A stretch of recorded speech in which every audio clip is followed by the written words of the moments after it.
واقعہ کربلا کی قسط نمبر 62 کل آپ تک پہنچی۔ آج قسط نمبر 63 کا آغاز کریں گے۔ قسط نمبر 63 میں انبیاء کرام کا ذکر ہوگا جو حضرت امام علی مقام کے سر مبارک کی زیارت کو آئے۔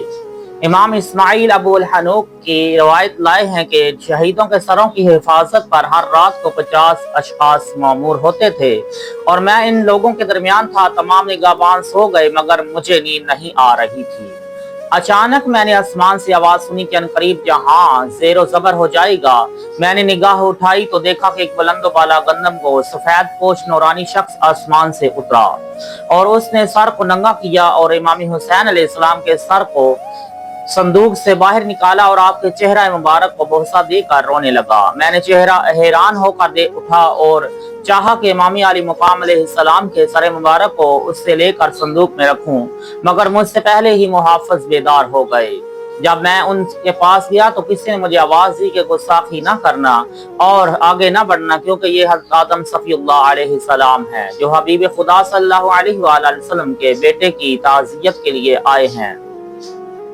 اچانک میں نے دوسرا نعرہ سنا کہ حضرت نوح نجی اللہ علیہ السلام تشریف لائے اور ایسے ہی حضرت ابراہیم علیہ السلام، حضرت اسماعیل ذبیح اللہ علیہ السلام اور حضرت اسحاق علیہ السلام جملہ انبیاء کرام علیہم السلام کے ہمراہ تشریف لائے اور آخر میں حضرت سید الانبیاء احمد مجتبی حضرت محمد مصطفیٰ صلی اللہ علیہ وآلہ وسلم تشریف لائے اور حیدر کرار، حمزہ و حسن اور جعفر طیار رضی اللہ تعالی عنہ مجمعین کے ساتھ گیسو بکھیرے تشریف لے آئے اور ان میں سے ایک ایک امام علی مقام علیہ السلام کے سر مبارک کو اٹھا کر تعظیم دیتا رہا۔ پھر ایک نور کی کرسی لائی گئی اور مسافر عرش عظیم سید رؤوف الرحیم آپ اس کرسی پر تشریف فرما ہو گئے اور انبیاء کرام آپ کے گرداگرد زمین پر بیٹھ گئے۔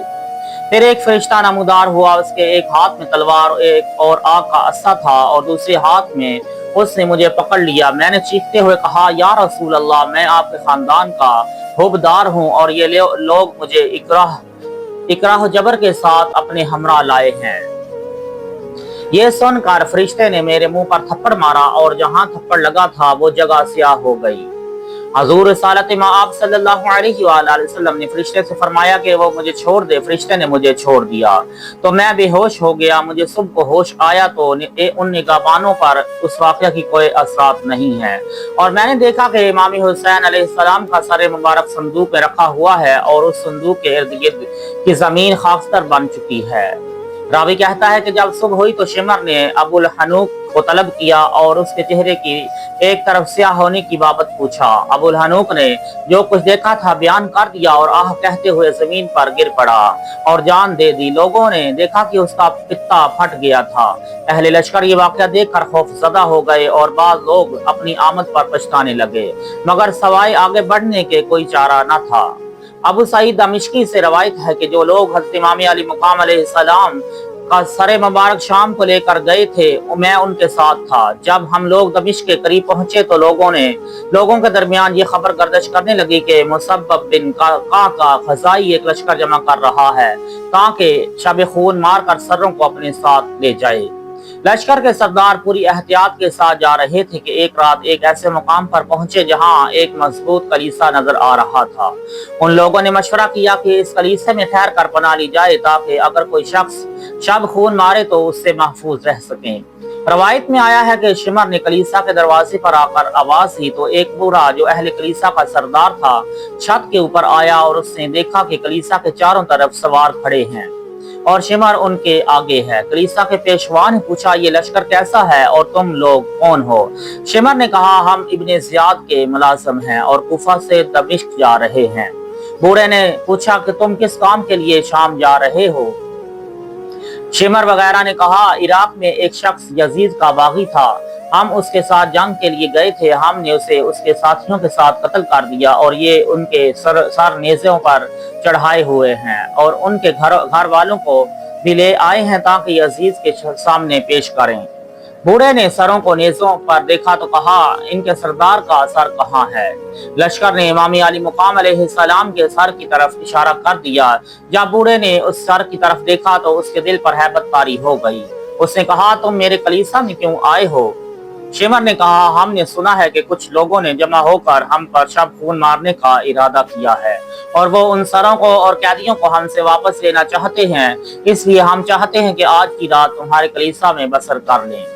बूढ़े ने कहा, तुम्हारा लश्कर बहुत ज्यादा है और मेरे कलीसा में इतनी गुंजाइश नहीं। तुम लोग उन सरों को और खवातीन को मेरे कलीसा में भेज दो और खुद चारों तरफ फैल जाओ और आग जला लो और होशियारी के साथ जागते रहो ताकि शब खून से महफूज रह सको, और अगर चोर आएंगे तो अपना मतलूब न पाकर वापस चले जाएंगे, क्योंकि कोई शख्स इस कलीसा में दाखिल नहीं हो सकता।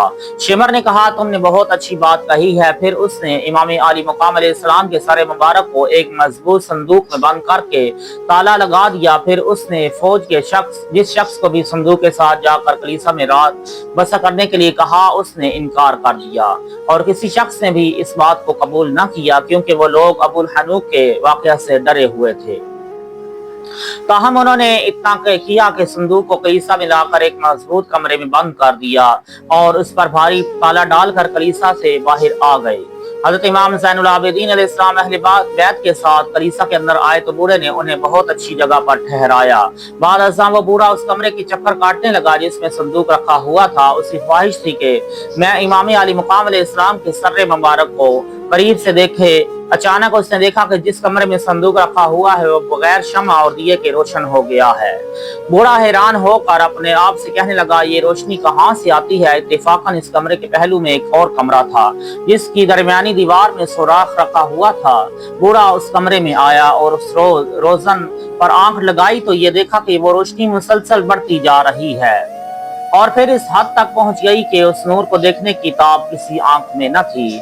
अलकिस्सा इस नूरानियत के गलबा के बाद उस कमरे की छत फट गई और एक अमारी उतरी जिससे एक पाकीज़ा रोज़ खातून बाहर तशरीफ लाई। उनके साथ बहुत सी कनीज़ें थी जिनकी मिसाल हमारी दुनिया में मुमकिन नहीं, और मुनादी निदा कर रहा था कि तमाम आदमियों की माँ को रास्ता दो, यानी हजरत हवा सफियतुल्लाह को रास्ता दो। इसी तरीका से हज़रत इब्राहीम खलीलुल्लाह अलैहिस्सलाम की अज़वाज मुतहरात जनाब सारा मादर इसहाक अलैहिस्सलाम और जनाब हाजरा वालिदा हज़रत इस्माईल अलैहिस्सलाम तशरीफ ले आईं। बाद अज़ां हज़रत यूसुफ अलैहिस्सलाम की वालिदा माजा जनाब राहील और जनाब शीश अलैहिस्सलाम की साहबजादी जनाब सफूरा और हज़रत मूसा अलैहिस्सलाम की हमशीरा जनाब कलसूम और फिरऔन की बीवी जनाब आसिया और हज़रत ईसा अलैहिस्सलाम की वालिदा माजिदा जनाब मरियम सलामुल्लाह अलैहिन तशरीफ ले आईं। अचानक शोर उठा और एक अमारी उतरी जिसमें उम्मुल मोमिनीन हज़रत खदीजातुल कुबरा और हुज़ूर रिसालत मआब सल्लल्लाहु अलैहि वसल्लम की दीगर अज़वाज मुतहहारात ने नज़ुल इजलाल फरमाया और उस संदूक से सारे मुबारक को बाहर निकाला और एक एक खातून ज़ियारत करने लगी। अचानक बहुत ज्यादा जोर शोर से आहुजारी शुरू हो गई और एक नौरानी अमारी नमूदार हुई और किसी ने आवाज दी, ए बूढ़े इस सुराख से निगाहें हटा ले क्योंकि खातून क़यामत तशरीफ ले आई हैं। बूढ़ा गलबा हैरत से बेहोश हो गया। जब उसे होश आया तो उसके सामने एक पर्दा खींचा हुआ था और वो उन खवातीन में से किसी को नहीं देख सकता था, ताहम वो उनकी चीखों पुकार और फरियाद फगां को सुन रहा था। उनमें से खातून की आवाज आई, ए मज़लूम मादर और ए शहीद महमूम मादर और ए गरीब मगमूम मादर, तुझ पर सलाम हो।